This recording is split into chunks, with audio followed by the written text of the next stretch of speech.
Hi, I'm Blake Lively, and I'm going to be taking the BuzzFeed quiz, which iconic Blake Lively character? Good afternoon, everybody. Happy Friday. Welcome back to Coravanta. I'm Lars Harry, and yeah, we've got a lot to talk about. Buckle up, because day 2 of the settlement conference between Blake Lively and Justin Baldoni just wrapped, and guess what? Blake? Nowhere. Not a sighting. Not away from behind tinted glass. Not even a blurry paparazzi photo of her stepping out of a black SUV. Just Baldoni walking into court again like it's leg day and he's ready to lift the entire legal system on his back. So here's where we are. Day 2. Settlement conference. Yesterday didn't go anywhere. No handshake. No dramatic hallway truce. No, we've reached a confidential agreement. Nothing. Just lawyers billing by the hour and tension thick enough to spread on toast. And today? Same building, same court, same cameras freezing outside, but no Blake. Now look, let's be honest. When someone doesn't show up to something this big, people notice. Especially when paparazzi are literally standing in the cold hoping to catch a glimpse. And they got their glimpse of Baldoni. Grey coat. Brown shirt. Calm face. Walking in like, let's do this again. Jamie Heath ahead of him. Cameras flashing. Reporters yelling questions. You could hear them. Justin, how are you feeling? What was the tension like in there? Why couldn't you settle yesterday? And he just smiles. Says, hope you stay nice and warm. That's it. That's the energy. Cool. Polite. Almost like he knows something we don't, and now, behind the scenes, what's actually happening? Because let's cut through the drama for a second. Settlement conferences are basically when a judge looks at both sides and says, hey, can we stop this? Can we work this out without dragging this through a full-blown trial? It's like the legal version of parents making siblings sit at the same table and talk it out, but yesterday? Didn't work. And from what we're hearing, today wasn't some magical breakthrough either. Here's my take. And this is just real talk. Both of them have money. Blake's got money. Baldoni's got money. Baldoni's got a billionaire business partner backing him. These aren't two people scraping coins together hoping to avoid court fees. They can afford to fight. And when both sides can afford to fight, the only guaranteed winners are the lawyers. Period. That's just how it goes. Every delay? Billable hours. Every motion? Billable hours. Every extra day in court? CHHing. Now, Baldoni isn't just dealing with Blake. There's the Stephanie Jones countersuit situation too. That's a whole other layer. He countersued her back in March 2025 after she sued him months earlier. So there are multiple fires burning at once. Which makes you wonder, is today about Blake? Or is today about cleaning up other parts of the mess? And let's just say this. The optics matter. Blake not being there? That's a headline. Even if it's strategic. Even if it's completely normal legally. The public doesn't care about legal nuance. The public sees day 2. No Blake and the imagination runs wild. Wouldn't it be wild if there was some dramatic moment? Like Blake walking into the wrong conference room, Baldoni's there, they lock eyes, and suddenly it's like, you know what? Let's end this. But this isn't a movie. This is real life. No romantic background music. No Chinese food reconciliation dinner. Instead, it's 2 separate rooms. Lawyers shuttling back and forth. Offers. Counter-offers. Pride. Strategy. Ego. Reputation. All of it mixed together. And here's the thing, a lot of legal experts months ago were saying, no chance this goes to trial. They were confident. They were like, these things always settle. And now? We're creeping closer to trial territory. People are starting to look at their calendars like, hey, wait, are we actually doing this? Because once you go to trial, everything gets louder. Everything gets messier. And suddenly, it's not just legal strategy, it's public image warfare. Now, while all that's unfolding in New York, the world doesn't stop. The Olympics are happening.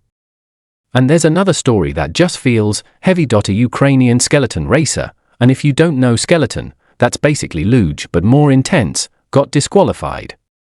Why? Because of his helmet. His helmet had images of athletes killed during Russia's invasion of Ukraine. Some of them were his friends.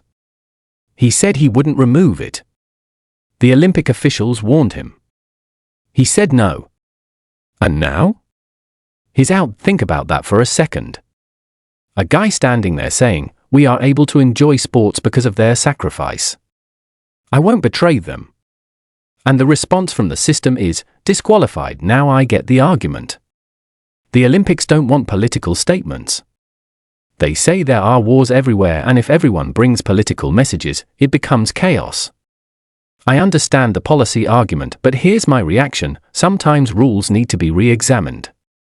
If a helmet with photos of fallen athletes is too political, what does that say about what we allow and what we silence? He said, "If I see betraying these athletes, I will not betray them." That's conviction.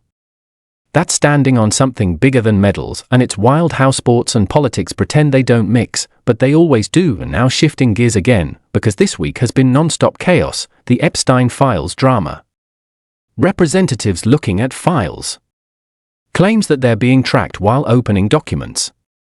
Nancy May saying she could see the tracking system.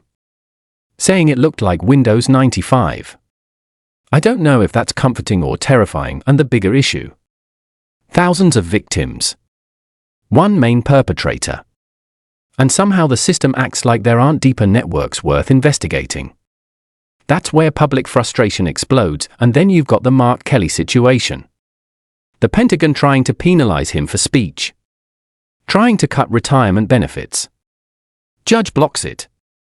Calls it unconstitutional. Says veterans deserve respect. That's a big moment. Because regardless of politics, when First Amendment rights start getting chipped away, people notice. Mark Kelly said he didn't ask for the fight, but he'll defend the Constitution. That hits different coming from someone who served and flew in space. And then you've got Minnesota. ICE operations drawing down. Officials trying to frame it like a mission accomplished moment. Critics calling it an utter failure. Body cam footage emerging. Marimar Martinez, an American teacher, shot 5 times after being rammed. And it's all on video. You watch footage like that and it just makes you pause. Because it stops being political theory. It becomes human. Then protests. DeSantis interrupted. People yelling about legacy.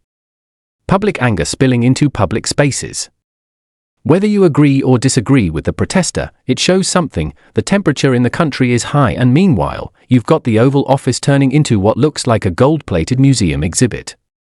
Participation trophies. Kohl trophies. Rolex clocks. It's surreal sometimes. Like politics has become performance art. But here's the thing tying all this together, from Blake and Baldoni to Olympic helmets to court rulings to protests, it's about power and accountability. Who shows up, who doesn't, who speaks, who gets silenced, who settles, who fights. And on day 2 of this settlement conference, the cameras were there. Baldoni was there. Blake wasn't.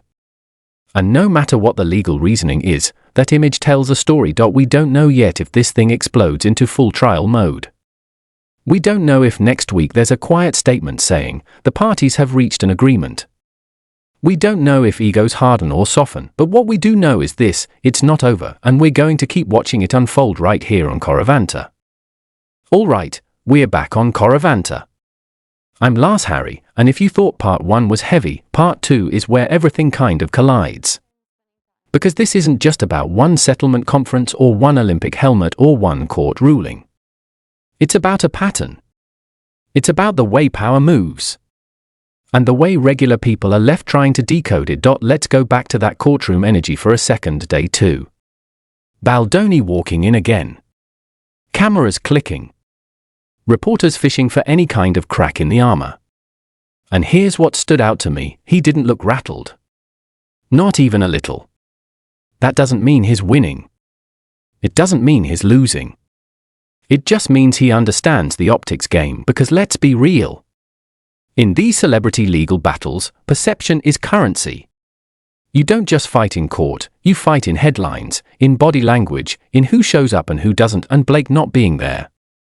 Whether that's strategic, procedural, or completely normal behind the scenes, it fuels conversation. People start whispering. Is she avoiding something? Is this a power move? Is she letting the lawyers handle it? That vacuum creates speculation, and speculation becomes narrative. And now here's what I think is really happening. Settlement conferences are pressure cookers. Judges push hard. They want resolution. They don't want their dockets clogged with celebrity drama for months. So they lean in. They test how serious each side is. Yesterday, nothing happened. Today, still no resolution. And that tells me one thing: neither side is ready to blink, because settlements require compromise. And compromise requires swallowing pride.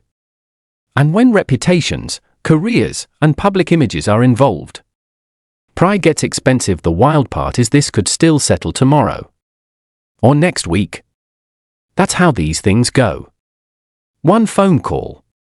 One new term added to an agreement. One tweak in wording. Suddenly, after productive discussions, both parties have agreed, but until that happens? It's trench warfare. Quiet, polished, lawyered-up trench warfare. And here's the uncomfortable truth: the longer this drags out, the more it reshapes how people see both of them. Even if nothing explosive ever comes out.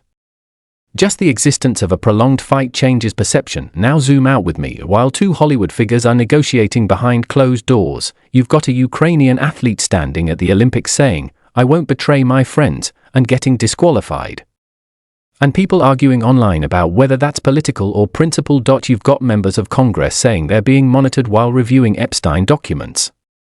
You've got judges stepping in to block what they call constitutional violations. You've got protests breaking out at speeches.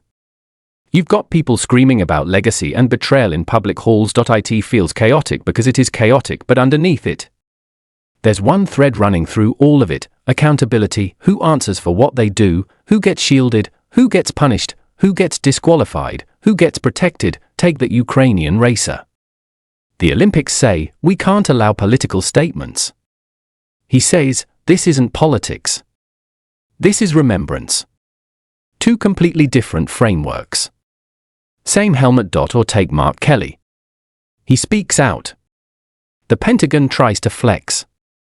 Judge says, "No. Constitution first." That's the system correcting itself, at least for now. Or look at the ICE bodycam footage. An American teacher honking her horn. Agents escalate. Shots fired. Video surfaces. Charges dropped. But the damage? That's permanent. Trauma doesn't get reversed by a press release, and that's what makes people angry. It's not just one incident. It's the accumulation. It's feeling like systems only respond when they're forced to. Now, let's bring that back to Blake and Baldoni. This case isn't happening in a vacuum. It's happening in a climate where trust in institutions is shaky. Where people assume there's more going on behind the scenes than what's being said publicly. So every absence, every smile, every vague statement becomes magnified. If this goes to trial, it won't just be legal arguments. It'll be dissected frame by frame online. Social media will turn every court appearance into slow-motion analysis. Every witness into a trending topic, and that's probably what both sides are trying to avoid, because once something hits trial, you lose control of timing. You lose control of spin. You're reacting instead of managing. That's why settlement is attractive. It keeps things contained. It keeps documents sealed. It keeps details out of the spotlight, but settlement also leaves people unsatisfied. There's no dramatic resolution. No courtroom finale. Just a statement and silence, and sometimes the public doesn't like silence. Now let's talk about something else that's been floating around: the optics of power and performance. The gold trophies. The Cole Awards. The participation vibes dressed up as historic moments. It's almost surreal. Politics turning into pageantry. Everyone performing strength. Everyone claiming victory, and that's the same thing that happens in celebrity disputes. No one wants to look weak. No one wants to look like they folded, but here's the twist: sometimes settling quietly is the strongest move. Sometimes walking away without a public knockout is the smartest play. The question is, are they capable of that? Because ego has a funny way of whispering, you can win this, even when the cost of winning is enormous. Now I want to be clear, none of this means either side is right or wrong. That's what courts are for. But what we can observe is the dynamic. The body language. The pace. The temperature, and the temperature right now? Still hot.no joint statement.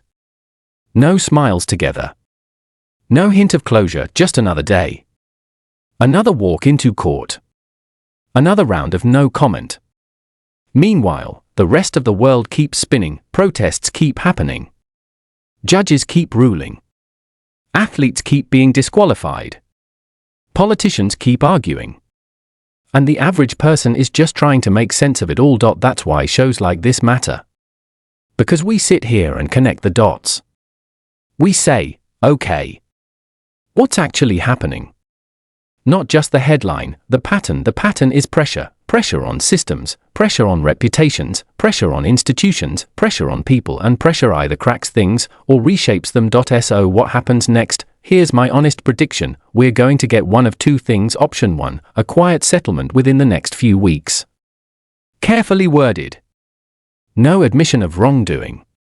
Everyone moves on publicly, even if privately they're still furious. Option 2, this heads toward trial. And if that happens, buckle up. Because discovery alone would send shockwaves. Right now, it feels like a staring contest. And neither side wants to blink first, but someone eventually will, and when they do, it'll tell us everything about who had more to lose. Until then, we watch. We analyze. We call out what feels off. And we keep asking the same question across all these stories: who's being held accountable, and who isn't? Because whether it's a settlement conference in New York, a helmet at the Olympics, a judge defending constitutional rights, or citizens protesting at a speech, it all circles back to that accountability. That's the word of the week. We'll keep following every development right here on Coravanta. Twice a day. Politics, pop culture, everything in between. No filters. No corporate spin. I'm Lars Harry, and this is Coravanta. Follow it.